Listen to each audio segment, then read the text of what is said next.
In this episode of Sports Social Live, we'll talk the Jermall Charlo versus Jose Benavidez Jr. epic battle with some real beef. In this episode and more on Sports Social Live. Let's get it.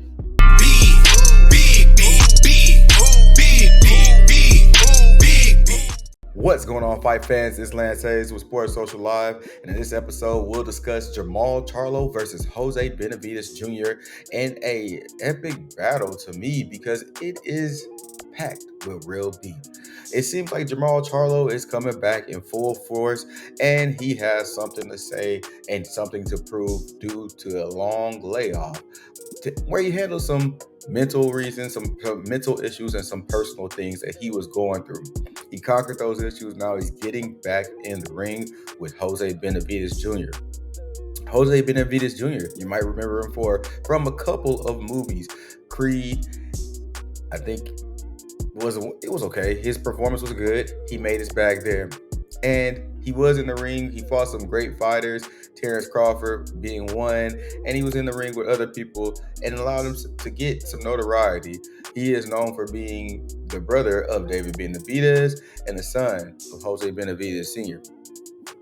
Charlo is the twin brother of Jermall Charlo, who just recently fought Canelo Alvarez in the ring as well. So the twin Charlos versus the world. It seems like they're on an uprise, and the territory to claim what's theirs. Benavidez Jr. and his brother are on the same card, and that's great for the family. Family affair all throughout the night here. So good to see Jose Benavidez Jr. able to come back after being shot in the leg, conquered adversity, and being in Creed. And also good to see Jermall Charlo conquering adversity as well. You can't be mad at that. You can't be mad at both guys for being able to take up the sport of boxing. So for boxing fans, I think we got a good card here. You can't be mad at this card that Showtime's putting on.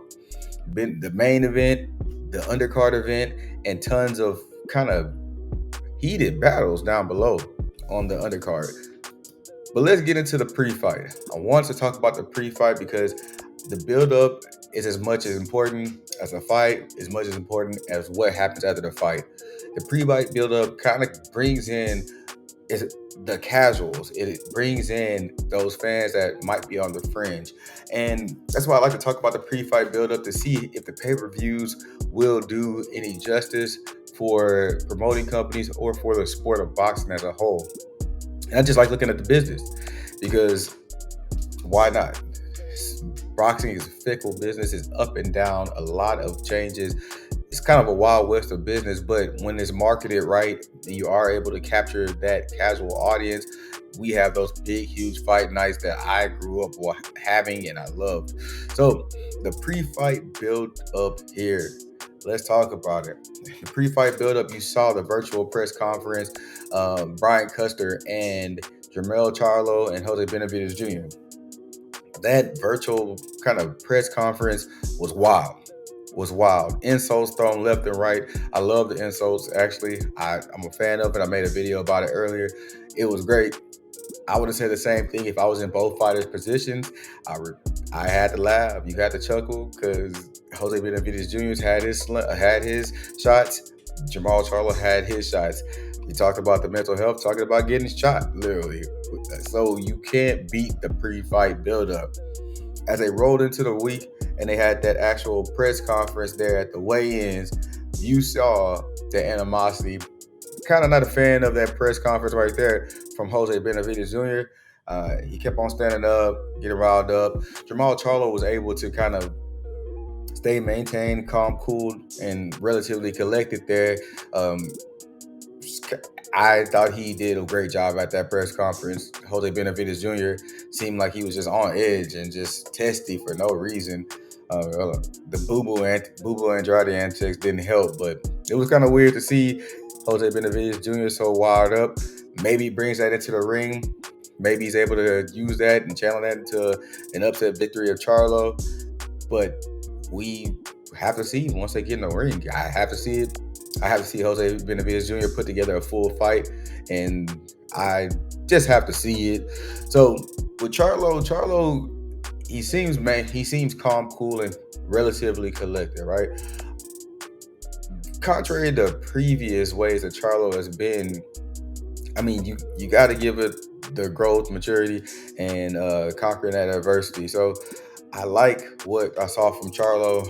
I like that how he's talking. I like that he's looking at this fight, getting back in shape, getting prepared for what he seems to be speaking of, that shot at Canelo to avenge the loss of his brother. Which I think if Jermall would have been at 100%, he would have got that fight and done better back in the day against Canelo than we saw with Jermell in the ring with Canelo. And I don't think Jermell would have done bad had he just actually let his hands go. I was rooting for Jermell in that fight, but all things kind of led to Canelo having a great outing that time. So, hey, it is what it is. But hopefully, that Cinco de Mayo fight, you get Jermall Charlo versus Canelo Alvarez. We'll see. Or it'll be that Benavidez, kind of that Benavidez versus Andrade winner. Who knows? Who knows? Let's talk about that fight night outlook.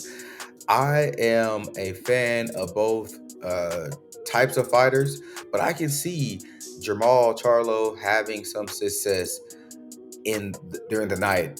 He has that style. He's able to catch you with a hook when he wants to, just like his brother, but he's able to get that pressure on you and come forward when needed. Jose Benavidez Jr. works angles slightly better than his brother David Benavidez Jr. David Benavidez. So I want to see how Jose Benavidez is able to go into this fight. It's a 10-round fight. So I mean, not the championship fight, catchweight fight. So we get to see some type of stamina in the fight, but I think both guys are in 10 round at least shape. They've been fighting at a high level, so that's not going to be a factor, but it is going to be something to knock off the ring rust from Jermall Charlo. I'll give the stamina factor to it's kind of nil because both guys have not been in the ring and have not been consistent, so it'll be a rush knocking out fight.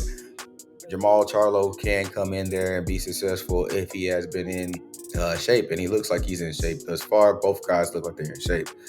I do have Jermall Charlo with the edge here.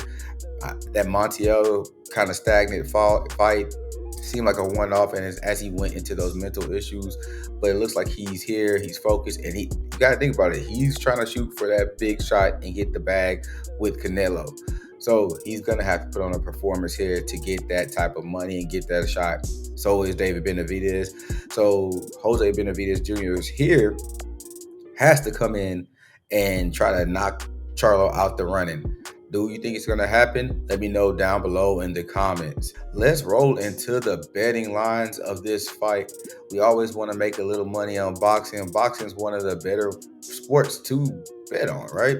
So here we go. The betting lines down below are scrolling across your screen. They have Charlo at minus 800 and Benavidez at plus 425 on the money line. And the over and under is at 8.5. How do you see this fight going? Well, for me, I see the fight going over the 10 round, over 8.5. I'm going to shoot for the over here. And then I'm also going to lean with Jermall Charlo. Minus 800 is a lot to lay. So you might get some parlay action here with the over and then go with a couple of fights on this card. Also, you can roll with the David Benavidez, kind of gamble with that card up there, David Benavidez and Andrade. So my picks for this fight, they're going to be Charlo minus 800 if you're going parlay, or I'll go the over here at 8.5. I'm Lance Hayes with Sports Social Live. For all boxing and sports content, subscribe, like, share. Until next video, let's get it.